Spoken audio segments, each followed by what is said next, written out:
Kini ang inadlaw-adlaw nga panikay-sikay nining usa ka farmer gikan sa Calatrava, Negros Occidental. Sakay ang kabaw andam na si Daryl Bunghanoy kinsa usa ka PWD farmer nga manguma ug mangani og kamotes, mais ug uban pa. Si Daryl adunay body deformity sukad pa sa iyang pagkatao.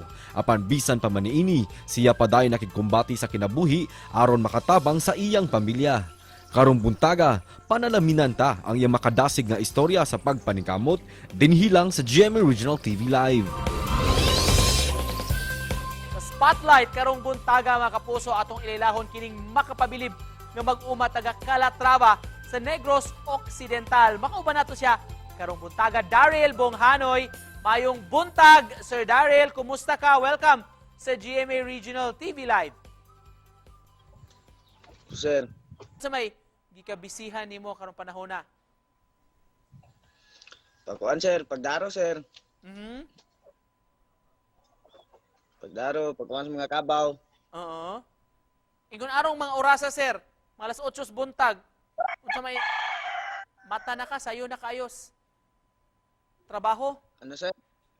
Oh, pagmata na ko sir, mukuha sa mga kabaw. Mamahimo ba mangutanan mi mahitungod sa imong kondisyon? Inborn na ni siya, sir? Yes sir. Mhm. Inborn siya sir. Pagpanganak mama na ko sir, yung ani na sir. Mhm. Kumusta to kaniadto, sir? Katong bata pa ka, sir. Unsa may mga matiman-an nimo nga mga naagian nimong challenges? Dagan kay sir ay. Mhm. Sama sa man, sir?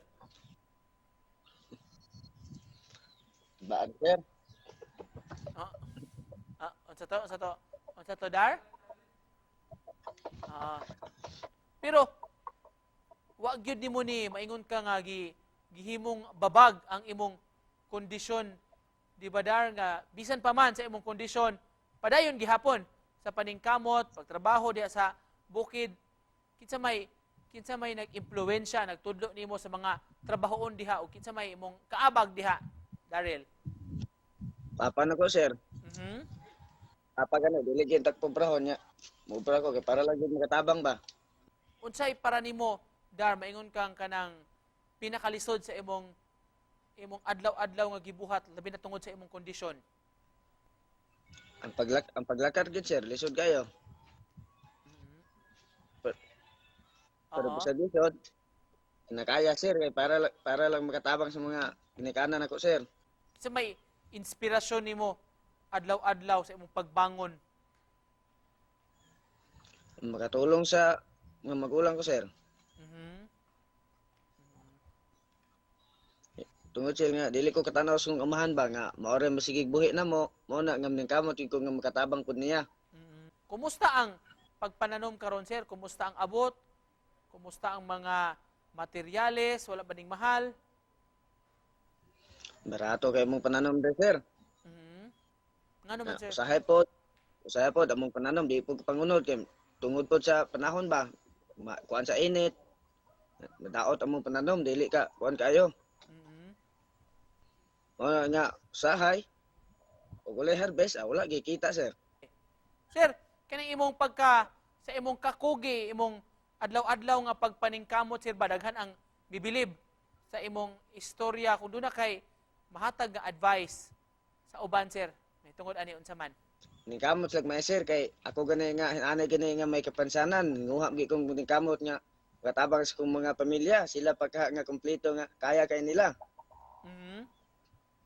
Dapat himuon gina nila po sir kay dili ba lalim nga makita atong mga ginikanan sir nga nagbaka-baka may sa obra nga sila nagpatawhay ra. So may pangandoy nimo, Sir Daryl? Ang andoy nako sir nga naon tay makahatag ba nga maggamit nga kanang mamuag ng yuta ba kay para nga kung mag-uma mi ug na may kita di na mi kinahanglan nga magbahin sa kuan Mhm. kaya mua naman.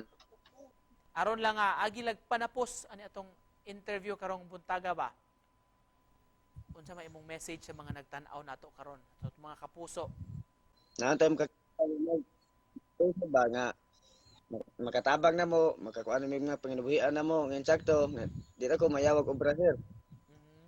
Ilisod ba kay nga inani nako nga mag-obra maayo. Thank you so much, sir, ha, sa pag-uban namo karong buntaga og salamat sa inspirasyon sa atong mga kaigsuonan nga nagtan-aw. Daryl Bonghanoy, salamat Dar. Salamat po sir.